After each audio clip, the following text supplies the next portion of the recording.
Bismillahirrahmanirrahim. Assalamualaikum warahmatullahi wabarakatuh. Alhamdulillah wa syukrulillah wa la hawla wa la quwata illa billah. Wassalatu wassalamu ala rasulillah Sayyidina Muhammad ibn Abdillah wa ala alihi wa sahbihi wa mawala amma ba'd.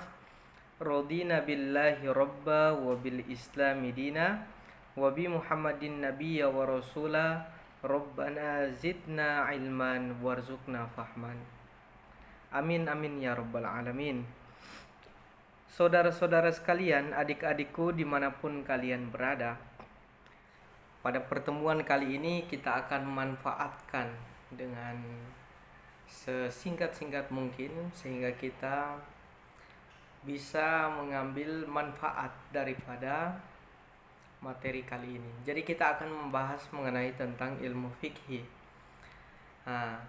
Sebelum kita masuk ke dalam pembahasan kita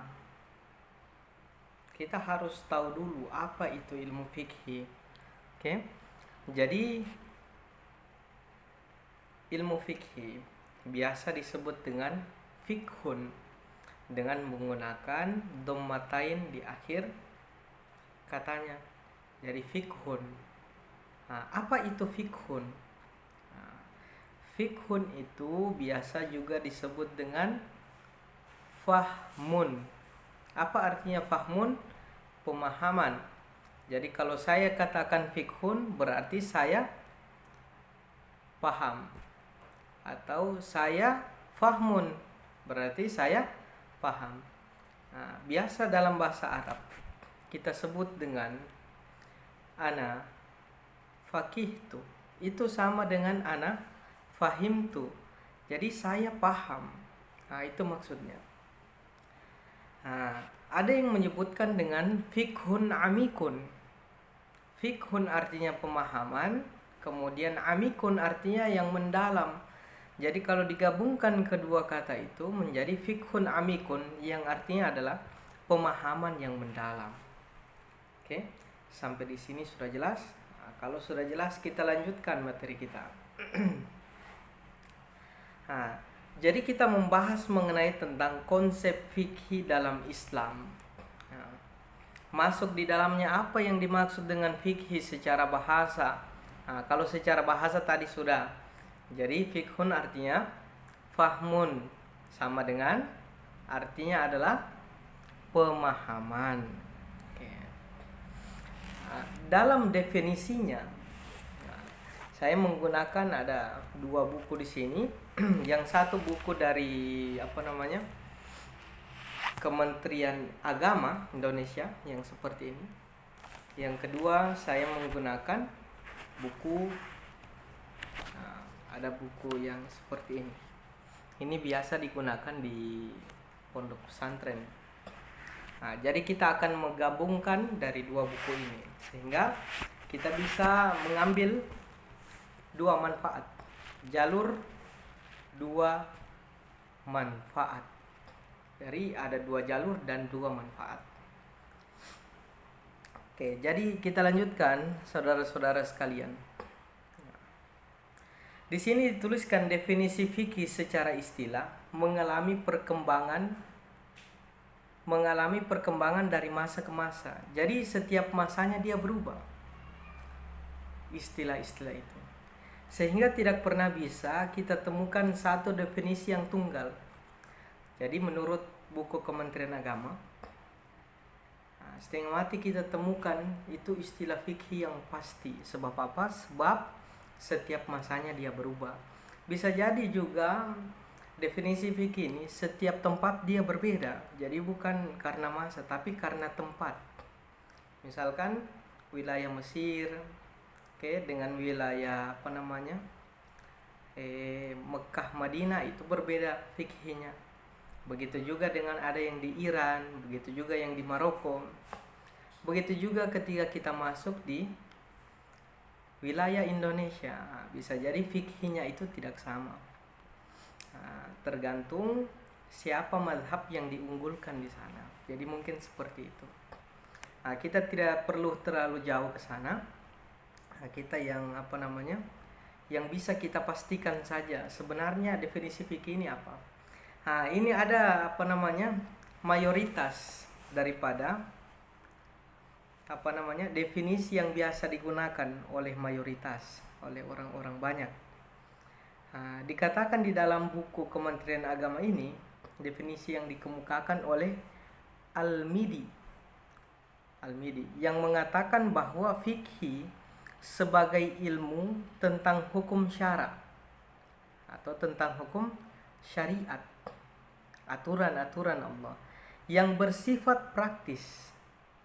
Jadi sifatnya sangat praktis, mudah untuk dilaksanakan, yang diperoleh melalui dalil yang terperinci. Artinya ada dalil yang mana kalau kita sebut dalil berarti itu tertulis di dalam Al-Quran atau tertulis di dalam hadis. Jadi bisa jadi tertulis di keduanya.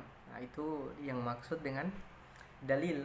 Jadi ada dalil-dalil yang telah dirincikan oleh ulama atau telah dipos-poskan oleh para ulama supaya mudah untuk kita laksanakan.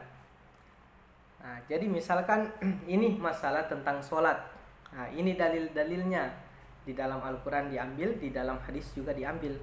Ini dalil-dalil mengenai tentang kebersihan misalkan.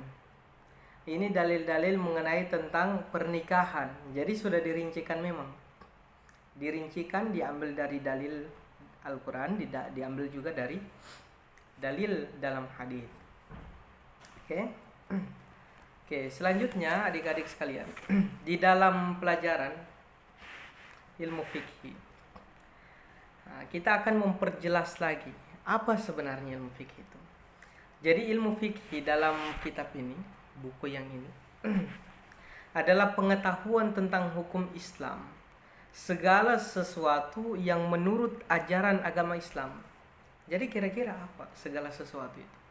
Nah, bisa jadi mengenai tentang tauhid, bisa jadi mengenai tentang syariat, bisa jadi mengenai tentang ibadah, bisa jadi mengenai tentang akhlak, bisa jadi mengenai tentang fikih. Nah, jadi ini menurut Islam itu semua.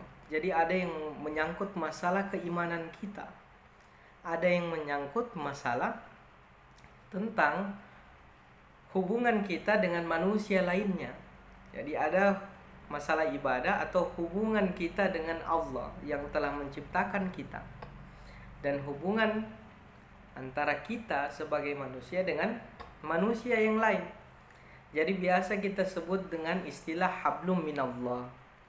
Hablum minallah itu adalah hubungan antara manusia dengan Allah. Bagaimana cara kita menghambakan diri kepada Allah, bagaimana cara kita beribadah kepada Allah. Dan tentunya juga ada yang disebut dengan hablum minan nas. Apa itu hablum minan nas? Yaitu hubungan antara manusia dengan manusia yang lain.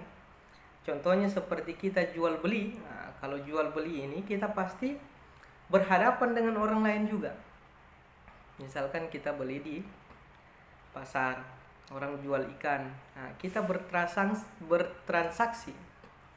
Nah, uang ke sana, barang kemari. Nah, kira-kira hukumnya apa? Nah, itu kan akan ada pembahasan sendiri nanti. Ada yang disebut dengan riba. Riba itu seperti apa? Bagaimana cara kita bertetangga kepada tetangga kita? Bagaimana cara kita menghormati dia? Bagaimana kalau ada orang datang ke rumah kita? Nah, ini semua adalah ruang lingkup dalam fikih yang akan menjadi pokok pembahasan kita. Jadi adik-adik sekalian, mungkin ini saja dulu yang sebagai pengantar dalam materi ini. Selanjutnya akan kita lanjutkan dalam pertemuan selanjutnya. Dan kami memohon kepada kalian semua untuk memahami konsep fikih ini, karena ini adalah dasar. Semoga apa yang kami jelaskan kepada kalian semua ini bisa menjadi manfaat ataupun pemahaman, sehingga kalian bisa mengembangkan ini semua di kemudian hari.